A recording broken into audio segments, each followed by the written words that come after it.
আমরা সবাই কিন্তু গরুর মজক খেতে ভীষণ পছন্দ করি। তো আজকে আমি আপনাদের দেখাবো খুব মজা করে কিভাবে রান্না করে খাওয়া যায়। তো আমরা অনেকেই জানি না যে এটা কিভাবে পরিষ্কার করে নিতে হয়। তো প্রথমেই ঠিক এভাবে গরম পানি দিয়ে আমি একবার ভিজিয়েছি, তারপরে আবার পানিটা ফেলে দিয়ে আবার এর মধ্যে গরম পানি দিয়ে ভিজিয়ে রেখেছি। আর ওপরের পাতলা আবরণটা এইভাবে পরিষ্কার করে নিতে হবে। তো মজকটা রান্না করার জন্য এইখানে কিছু পেঁয়াজ কুচি আর সেই সাথে মরিচ কুচি এভাবে করে কেটে নিয়েছি, আর হচ্ছে ধনিয়া পাতা, আর সেই সাথে নিয়েছি আদা রসুন বাটা।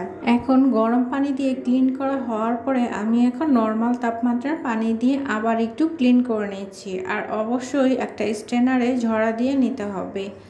তো আমি আবার দেখে নিচ্ছি খুব ভালো করে পরিষ্কার হয়েছে কি না। তো এটা কিন্তু এইভাবেই পরিষ্কার করে নিতে হয়।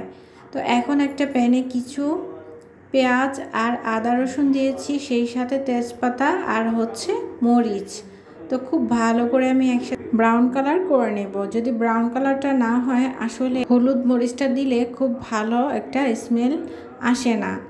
তো এই জন্য ব্রাউন কালারটা করা খুবই ইম্পর্ট্যান্ট। আর এখন আমি কিছু দিয়ে দিলাম পরিমাণ মতো লবণ, আর লবণটা অবশ্যই পরিমাণ মতো করে দিয়ে দিতে হবে। আর এখানে দিয়ে দিলাম পরিমাণ মতো হলুদের গুঁড়া আর হচ্ছে মরিচের গুঁড়া। কারণ এখন শুধু তেলটার মধ্যে খুব ভালো করে একটু কষিয়ে এরপরেই কিন্তু দিয়ে দেব পানি। তো পানি দিয়ে কিছুক্ষণ সময় ধরে অবশ্যই খুব ভালো করে কষিয়ে নিচ্ছি।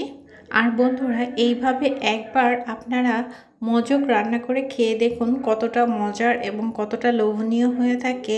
তো আমরা কিন্তু অনেকে অনেকভাবে রান্না করি এবং মজক দিয়ে অন্য কিছু করে খাই, বিশেষ করে ভুনা ভুনাটা বেশি ভালো লাগে।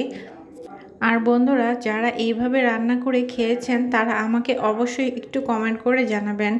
আর মজক আমাদের অনেকেরই পছন্দ, বিশেষ করে গরুর মজকটা কিন্তু আমরা ভীষণ পছন্দ করে খেয়ে থাকি। তো বন্ধুরা, এখন যেহেতু কষানো হয়ে গিয়েছে, তো এই মজকটা এখন আমি দিয়ে দেব। আর মজকটা দেখতেও কিন্তু অনেক লোভনীয় লাগছে। আর আপনাদের আমি জিজ্ঞেস করব যে কাদের এই মজক পছন্দ এবং কারা কারা গরুর মজক খেতে ভালোবাসেন, তারা আমাকে অবশ্যই কমেন্ট করে জানাবেন। আর কারা এইভাবে রান্না করে খেয়েছেন তারাও আমাকে জানাবেন। আর এখন কিছুক্ষণ সময় ধরে এইভাবে রান্না করে নেব। রান্না হয়ে গেলে তখন একটু ভালো করে জোড়া জোড়া করে নিতে হবে জটা দিয়ে। এখন যেহেতু অনেকটা রান্না হয়ে গিয়েছে, এই পর্যায়ে এখন আমি দিয়ে দিব জিরা। আর জিরাটা দিয়ে খুব ভালো করে মিক্সড করে নেব। এরপরে এখন দিয়ে দিব ধনিয়া পাতা। তো ধনিয়া পাতাটা দিয়ে খুব ভালো করে নাড়াচাড়া করে নামিয়ে ফেলতে হবে।